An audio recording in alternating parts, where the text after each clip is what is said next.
Hi, welcome to Golden Academy. I hope all are good. Okay, so இன்னைக்கு நம்ம பார்க்க போகிறது C ப்ரோக்ராமிங் லாங்குவேஜ் தான் பார்க்க போகிறோம். ஓகேவா? சி ப்ரோக்ராமிங் லாங்குவேஜ் அப்படின்றது நம்ம எல்லாத்துக்குமே ஆக்சுவலாக ஒரு தெரிஞ்ச லாங்குவேஜ் தான். ஓகேவா? ஒரு கோடிங் லாங்குவேஜ் அப்படின்ன உடனே நம்மளுக்கு எந்த லாங்குவேஜ் ஃபஸ்ட்டு வந்துட்டு ஞாபகம் வரும் அப்படின்னா சி லாங்குவேஜ் தான். ஓகேவா? சி அண்ட் C++ இதுதான் நம்ம ஆக்சுவலாக சின்ன வயசுலேருந்து நம்ம படிச்சிருப்போம். ஓகேவா? ஸோ அந்த லாங்குவேஜ்க்கான ஒரு இன்ட்ரோ வீடியோ தான் இது. ஓகேவா? அதோட சின்டாக்ஸ் எப்படி இருக்கும்? ஓகேவா? அதை வந்துட்டு யார் ஃபஸ்ட்டு கிரியேட் பண்ணாங்க அதெல்லாம் தான். ஓகேவா? ஸோ டுடே அஜெண்டாவில் ஹிஸ்ட்ரி ஆஃப் சி, அது எங்கேருந்து வந்துச்சு, அதை யார் டெவலப் பண்ணாங்க அதெல்லாம் பார்ப்போம். அதுக்கப்புறம் வாட் இஸ் சி ப்ரோக்ராமிங், ஒரு சி ப்ரோக்ராமிங் லாங்குவேஜ் அப்படின்னா என்ன, அது எந்தெந்த இடங்களில் நம்ம யூஸ் பண்ணுறோம், அதையே நம்ம ஃபஸ்ட்டு படிக்கணும். ஓகேவா? அதோட பேசிக் ஒரு சின்டாக்ஸ் எப்படி இருக்கும் அப்படின்றது தான் இந்த வீடியோ நம்ம பார்க்க போகிறோம். ஓகேவா? Okay, so first history of C programming அப்படின்றது. ஓகேவா? ஸோ சி ப்ரோக்ராமை ஃபஸ்ட்டு யார் வந்துட்டு கிரியேட் பண்ணாங்க அப்படின்னா டென்னிஸ் ரிச்சி அப்படின்றது தான் ஃபஸ்ட்டாக கிரியேட் பண்ணது. எப்போனா 1960s. ஓகேவா? அதுக்கப்புறமா வந்துட்டு அவங்க கிரியேட் பண்ண அந்த லாங்குவேஜ் ஜஸ்ட் வந்து சில ஃபீச்சர்ஸ் ஆட் பண்ணி ANSI அப்படின்றவங்க வந்துட்டு ரிலீஸ் பண்ணாங்க. அதாவது அமெரிக்கன் நேஷ்னல் ஸ்டாண்டர்ட் இன்ஸ்டியூட் அப்படின்றவங்க டென்னிஸ் ரிச்சி கிரியேட் பண்ண அந்த ப்ரோக்ராமில் கொஞ்சம் ஃபீச்சர்ஸ் ஆட் பண்ணி ஒரு அஃபிஷியல் ஒரு லாங்குவேஜாக வந்துட்டு எல்லாத்துக்கும் அனௌன்ஸ் பண்ணாங்க. ஓகேவா? Then what is C programming அப்படின்றது, ஒரு சி ப்ரோக்ராமிங் லாங்குவேஜ் அப்படின்றது ஒன்றும் இல்லை, procedural and general purpose language அப்படின்பாங்க. ப்ரொசீஜரல் அப்படின்றது ஒன்றும் இல்லை, ப்ரொசீஜர் அப்படின்னு நம்ம ஆக்சுவலாக என்ன சொல்லுவோம், ஒவ்வொரு விஷயத்துக்குமே ஒரு ப்ரொசீஜர் இருக்குது. ஓகேவா? ஸோ அந்த ப்ரொசீஜர் படி தான் நடக்கணும் அப்படின்ற ஒரு விஷயம் இருக்குது. ஓகேவா? ஸோ சி அப்படின்ற ஒரு லாங்குவேஜும் அப்படி தான், ப்ரொசீஜர், ஒவ்வொரு கான்செப்ட்டுக்குமே ஒரு ப்ரொசீஜர் இருக்கும், அதுபடி தான் நம்மளால் நடக்க முடியும். ஓகேவா? ஜென்ரலாகவே ஆக்சுவலாக பார்த்தீங்க அப்படின்னா கோடிங் லாங்குவேஜை பொறுத்த வரைக்கும் வந்து ப்ரொசீஜர் லாங்குவேஜ், அந்த ஹூப்ஸ் லாங்குவேஜ், ஐ மீன் வந்துட்டு இந்த ஆப்ஜெக்ட் ஓரியன்டட் கான்செப்ட், அந்த லாங்குவேஜஸ் சொல்லிட்டு நிறையா இது இருக்கும். ஓகேவா? அதெல்லாம் என்ன அப்படின்னா அதோட ரிலேட்டடாக பேஸ் பண்ணி நடக்கும், அதனால தான் இது பேஸ் பண்ணி இருக்குது அப்படின்றத சொல்கிறாங்க. ஓகேவா? ஸோ சியை பொறுத்த வரைக்கும் நம்மளுக்கு ப்ரொசீஜர் லாங்குவேஜை நம்ம அதை கால் பண்ணணும். ஓகேவா? தென் general purpose language, general purpose அப்படின்றது ஒரு அப்ளிகேஷன் கிரியேட் பண்ணுறதா இருக்கட்டும், ஒரு கேமிங் சம்திங் எதுவாக இருந்தாலும் ஒரு சாஃப்ட்வேர் அண்ட் ஹார்ட்வேர் ஃபீல்ட்லையுமே இந்த சி அப்படின்ற லாங்குவேஜ் வந்துட்டு யூஸ்ஃபுல்லாக தான் இருக்கும். ஓகேவா? சி ஒரு சாஃப்ட்வேர் ஃபீல்டை பொறுத்த வரைக்கும் நார்மலாக நம்ம சி ப்ரோக்ராமிங் அதை வச்சு நம்ம அப்ளிகேஷன்ஸ் டெவலப் பண்ணுறது அந்த மாதிரிலாம் பார்க்கலாம். ஓகேவா? ஒரு ஹார்ட்வேர் பொறுத்த வரைக்கும் இந்த எம்ப்ராய்டர்டு அந்த மாதிரி இடங்கள்லையுமே இந்த சி லாங்குவேஜ் வச்சு தான் அதுக்கான கோடிங்ஸ் எல்லாமே பண்ணுவாங்க. ஓகேவா? ஸோ சி லாங்குவேஜ் அதான் ஜென்ரல் பர்பஸ் லாங்குவேஜ் அப்படின்றாங்க. ஓகேவா? சாஃப்ட்வேர் அண்ட் ஹார்ட்வேர் ரெண்டுத்துலேயுமே இருக்கிற ஒரு லாங்குவேஜ் அப்படின்னு பார்க்கும்போது சி லாங்குவேஜ் தான்.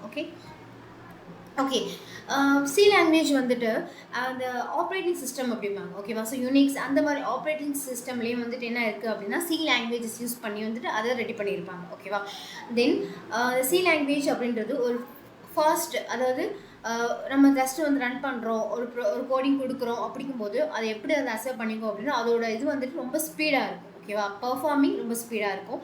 போர்ட்டபிள் லாங்குவேஜ், போர்ட்டபிள் அப்படின்றது ஒரு ஐ மீன் எல்லா இடத்துலையுமே அதுக்கான விஷயத்தை அது கரெக்டாக பண்ணிட்டு இருந்திருக்கும். இப்போ வந்துட்டு ஒரு சாஃப்ட்வேரில் மட்டும்தான் ஆக்சுவலாக இருக்கணும் அப்படின்றது மட்டும் இல்லாமல் ஒரு ஹார்ட்வேர் ஃபீல்ட் எல்லா இடத்துலையுமே வந்துட்டு இருக்கிறதா நம்ம ஆக்சுவலாக போர்ட்டபிள் அப்படிம்போம். ஓகேவா? ஸோ சி லாங்குவேஜ் அப்படின்றது ஒரு போர்ட்டபிள் லாங்குவேஜா. Okay, then easy to use, ரொம்ப படிக்கிறதுக்கும் ரொம்ப எளிமையாக இருக்கும், யார் வேணாலும் ஈஸியாக கற்றுக்கிற அளவுக்கு இருக்கும் சி லாங்குவேஜ் அப்படின்றது. ஓகேவா? ஸோ அதனால தான் ஃபஸ்ட்டு நம்ம ஒரு ப்ரோக்ராமிங் ஒரு லாங்குவேஜ் அப்படின்ட்டு நம்ம படிக்கும்போதே அதை எதுவாக நம்ம படிக்கணும் அப்படின்னா சி லாங்குவேஜ் படிக்கணும். ஏன்னா படிக்கிறதுக்கு அவ்வளோ ஒரு ஈஸியான ஒரு லாங்குவேஜாக இருக்கும்.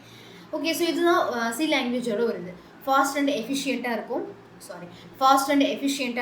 போர்ட்டபிள் அப்படின்றது எல்லா இடத்துலையும் ஒரு அக்செப்ட் பண்ணிக்கக்கூடிய ஒரு விஷயமா இருக்கும். Okay, then function rich libraries, I mean அதில் இருக்கிற அந்த ஃபங்க்ஷன்ஸ் லைப்ரரிஸ் சொல்லிட்டு ஒவ்வொரு டாப்பிக்காக ஜஸ்ட்டு ஒரு லைப்ரரியை பேஸ் பண்ணி அதில் வச்சுருப்பாங்க. ஓகேவா? தென் மாடுலாரிட்டி அப்படின்றது அதுதான் சேம், ஒவ்வொரு கான்செப்ட்டுக்கும் ஒரு டைப் ஆஃப் மாடுல்ஸ் வச்சு ஜஸ்ட் அதை கிரியேட் பண்ணியிருப்பாங்க. ஓகேவா? ஈஸி டு எக்ஸ்டெண்ட் அப்படிங்கும்போது இப்போது ஆல்ரெடி சம்திங் நம்மகிட்ட ஒரு கோடிங் இருக்குது. ஓகேவா? ஸோ நம்ம சம்திங் ஒரு ஃபீச்சர்ஸ் ஒன்று ஆட் பண்ணணும் அப்படின்னாலும் அது சி லாங்குவேஜில் நம்மளால் ஈஸியாக பண்ண முடியும். ஓகேவா? ஸோ அதான் ஈஸி டு எக்ஸ்டெண்ட் அப்படின்றது. Then data types and powerful operators, ஒரு நிறைய டேட்டா டைப்ஸ் அதை நம்ம யூஸ் பண்ணிக்கலாம். அதுக்கப்புறம் பவர்ஃபுல் ஆப்ரேட்டர்ஸ் அப்படின்றது இந்த யூனிக்ஸ், லினக்ஸ் இந்த மாதிரி இடங்கள்லையுமே ஆப்ரேட்டிங் சிஸ்டம்ஸில் நம்மளுக்கு அது ரொம்ப யூஸ்ஃபுல்லாக இருக்கும். ஓகேவா? Okay, current version of C programming language அப்படின்னு பார்க்கும்போது C23 அப்படின்றது தான் இப்போ current version of C language. ஓகேவா? இது எப்போ ரிலீஸ் பண்ணாங்க அப்படின்னா 2023 தான் இது ரிலீஸ் பண்ணாங்க. ஓகேவா? இது ஆக்சுவலாக எதை பேஸ் பண்ணி ரிலீஸ் பண்ணுறாங்க அப்படின்னா, இப்போ அதோட வெர்ஷன் வந்துட்டு C23 அது அந்த இயர் இப்போ 23 அப்படின்றத ரிலீஸ் பண்ண வச்சு C23 அப்படின்றத வச்சு அவங்க ரெஸ்ட் வந்து ரிலீஸ் பண்ணிக்கிறாங்க. ஓகேவா? ஓகே, ஸோ நம்ம வந்துட்டு எதுக்காக இந்த சி லாங்குவேஜ் நம்ம படிக்கணும் அப்படின்ற ஒரு விஷயம் எல்லாத்துக்குமே ஆக்சுவலாக இருக்கும். ஓகேவா? ஐ மீன் ஒரு இந்த வேர்ல்டில் ஒரு லாங்குவேஜ் அப்படின்ற ஒன்று வந்ததே ஃபஸ்ட்டு ஆக்சுவலான்னு பார்க்கும்போது ரொம்ப ஒரு பழமையான ஒரு லாங்குவேஜ் அப்படின்னு பார்க்கும்போது சி லாங்குவேஜா. ஓகேவா? அது ஏன்னா உங்களுக்கே தெரியும், ஏன்னா 1960s அது வந்துருச்சு. மற்ற எல்லா லாங்குவேஜுமே ஆக்சுவலாக பார்த்தோம் அப்படின்னா 1990க்கு மேலே தான் மோஸ்ட்லி வந்த எல்லா லாங்குவேஜுமே. இது ரொம்ப ஆக்சுவலாக ஒரு ஆன்ஷியண்ட்டான ஒரு லாங்குவேஜ். இப்போ வரைக்கும் அது ஒரு அழியாமல் இருக்கிற ஒரு லாங்குவேஜ் அப்படின்னே சொல்லலாம். இதுக்கப்புறம் எவ்வளவோ லாங்குவேஜஸ் வந்துருச்சு. ஓகேவா? பட் இதோட வேலையை இந்த லாங்குவேஜ் கரெக்டாக இப்போ வரைக்கும் பண்ணிவிட்டு அதோட இடத்த அதை தக்க வச்சுக்கிட்டு இப்போயும் அப்படியே தான் இருக்குது. ஓகேவா? இந்த சி லாங்குவேஜ் நம்ம படிச்சிருக்கோம் அப்படின்னா இதுக்கப்புறம் வர languages I mean Java, Python, C hash, C++, இதோட சின்டாக்ஸ் எல்லாமே கிட்டத்தட்ட பார்த்தீங்க அப்படின்னா ஒரே மாதிரி தான் இருக்கும். ஓகேவா?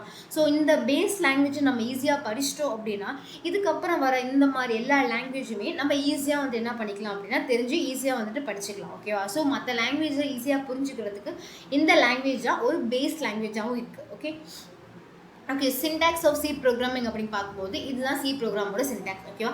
ஹேஷ் இன்க்ளூட் stdio.h அப்படின்னு கொடுப்பாங்க. ஓகே, தென் ஐஎன்டி மெயின் பிரிண்ட்டுக்குள்ளே நம்ம என்ன கொடுக்குறோமோ அதுதான் நம்மளுக்கு ஆக்சுவலாக அது என்ன பண்ணுவோம் அப்படின்னா பிரிண்ட் பண்ணும். ஓகேவா? அதோட ஸ்ட்ரக்சர் அப்படின்ட்டு பார்க்கும்போது இதுதான் ஃபஸ்ட்டு இருக்கு இல்லையா, அந்த ஹேஷ் இன்க்ளூடு stdio.h அப்படின்றது அது என்னென்னா ஹெடர் ஃபைல் அப்படிம்பாங்க. ஒரு நீங்கள் சி ப்ரோக்ராம் எழுதுறீங்க அப்படின்னா இந்த ஃபைல் ரொம்ப ரொம்ப முக்கியம். ஓகேவா? இந்த லைன் கொடுத்துட்டு தான் நெக்ஸ்ட் நீங்கள் என்னவோ அதை நீங்கள் கொடுக்கணும். ஓகேவா? தென் இன்ட்டு மெயின் அப்படின்றது கொடுத்துருப்பாங்க. இது என்ன அப்படின்னா மெயின் ஃபங்க்ஷன். இதுக்கு கீழே தான் நம்ம என்ன ஃபங்க்ஷன் கொடுக்குறோமோ அது நம்மளுக்கு வந்திருக்கணும். ஓகேவா? இந்த மெயின் ஃபங்க்ஷன் முடிஞ்சோடனே நம்மளுக்கு பாடி வந்துடும். ஓகேவா? அந்த பாடிக்குள்ளே பிரிண்ட்டுக்குள்ளே இல்லை நம்ம கொடுக்குற சம் ஆப்ரேஷன்ஸ், எக்ஸ்பிரஷன்ஸ் எதை வேணால் இருக்கலாம். அந்த இது எல்லாமே எதுக்குள்ளே வரும் அப்படின்னா இந்த மெயின் ஃபங்க்ஷனுக்கு கீழே இருக்கிற அந்த பாடிக்குள்ள தான் எல்லாமே ஆக்சுவலாக வந்துருக்கும். ஓகேவா? ஸோ இதுதான் ஸ்ட்ரக்சர் ஆஃப் சி ப்ரோக்ராமிங் அப்படின்றது. ஓகேவா? ஸோ இதுக்கப்புறம் சி ப்ரோக்ராமிங் பற்றினா அப்கமிங் வீடியோஸ் எல்லாம் உங்களுக்கு பார்க்கணும் அப்படிங்கும்போது நம்ம சேனலை வந்து சப்ஸ்கிரைப் பண்ணிக்கோங்க. ஓகேவா? இந்த செக்ஷன் எப்படி இருந்துச்சு அப்படின்னு சொல்லிட்டு கமெண்ட்டில் சொல்லுங்கள். தேங்க்ஸ் ஃபார் வாட்சிங்.